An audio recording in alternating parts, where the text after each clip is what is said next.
Și saltă toată lumea, asta Antonio și bine v-am regăsit la un nou episod din seria noastră de Minecraft. De data aceasta vom începe acoperișul, am făcut eu asta, am vrut să fac al 4-lea episod, doar că l-am pierdut, nu am avut suficient, dar problema anterioară, dar și am vrut să vă zic de acum că nu o să fac, că asta va fi o casă temporară și nu pot să postez în timpul școlii decât un episod. Da.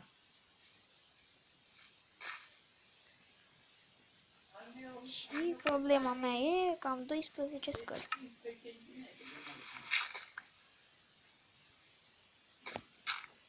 Perfect. Suficiente scări cât să fac o casă. Trebuie să fac un stack. Data viitoare fac un stack. De ce nu merge? Scuzați, băieți. Trebuie să tai pe filmare. Ok. Probleme tehnice. 3 secunde am stat.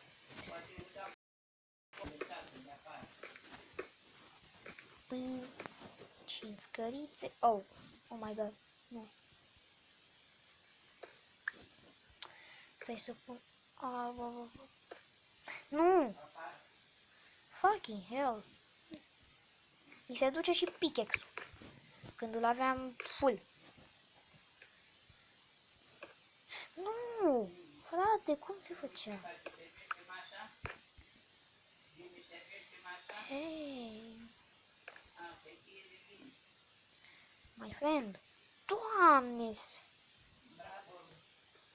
Pe acolo cum am pus, frate? Pe aici cum am pus? Oh, înțelesăi. Bine, fraților. Buști! Ok, revenim când reușesc eu să pun ăsta. Ok, băieți, am revenit. În sfârșit am făcut-o să stea. Dar acum iar nu mai am scări. Am slab 36, dar scări nu am. Apropo, mi-am făcut și eu niște buți de piele. Aveam piele la mine și am zis de ce nu. Buți.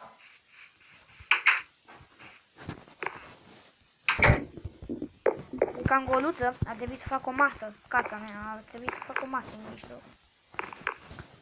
Și mi se duce și pickaxe-ul, că de ce nu se duce. Am făcut aici ca o scară de dălt.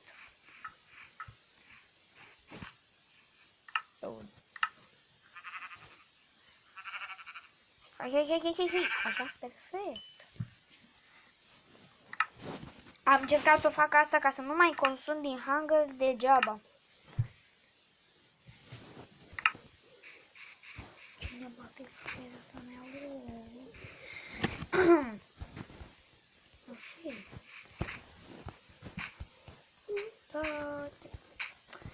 Ok, deci chestia asta mă enervează la culme.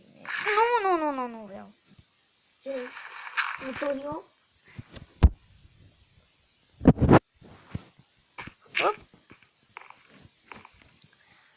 Perfect.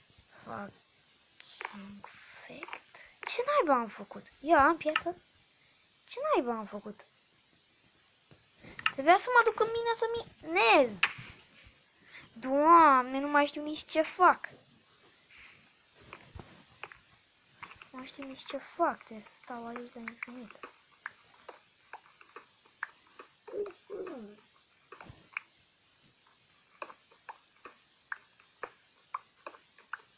Nu spune că vă.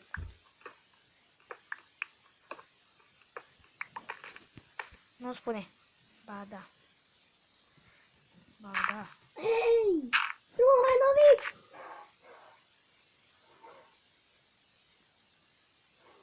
Ok. Se bate Eddie cu niște uși polare. Apropo, versiunea asta a adăugat uși polare. Am uitat să vă spun atunci, a adăugat și elită la versiunea asta. Nu vă atunci, bă!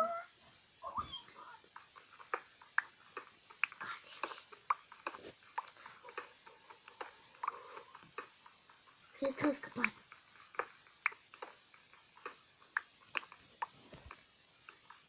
Nu le pun ce am spus.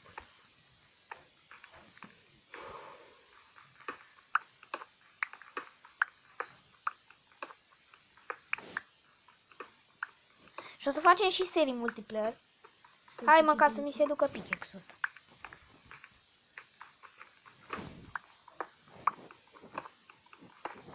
Nici nu văd ce sparg.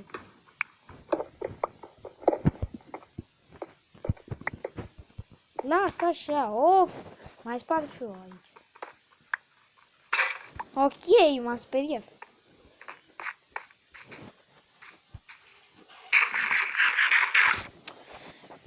Perfect. Am 50 de bucăți. Cred că o să ne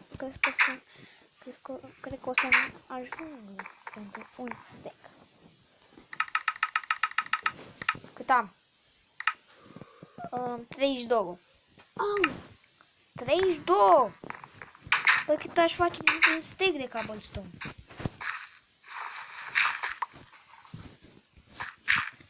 Fucking hell!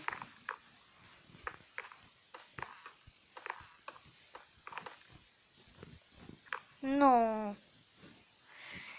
Nu. Și n-am să sparg. Am pickaxe-ul ăsta. O să fac eu un off camera. Un pickaxe off camera. Off camera. Ce poate fi mai bine decât off camera? Gata. Ok. Perfect. Nu se putea o greșeală mai minunată ca a mea. Perfect. Să pun slaburi sau să pun ăsta?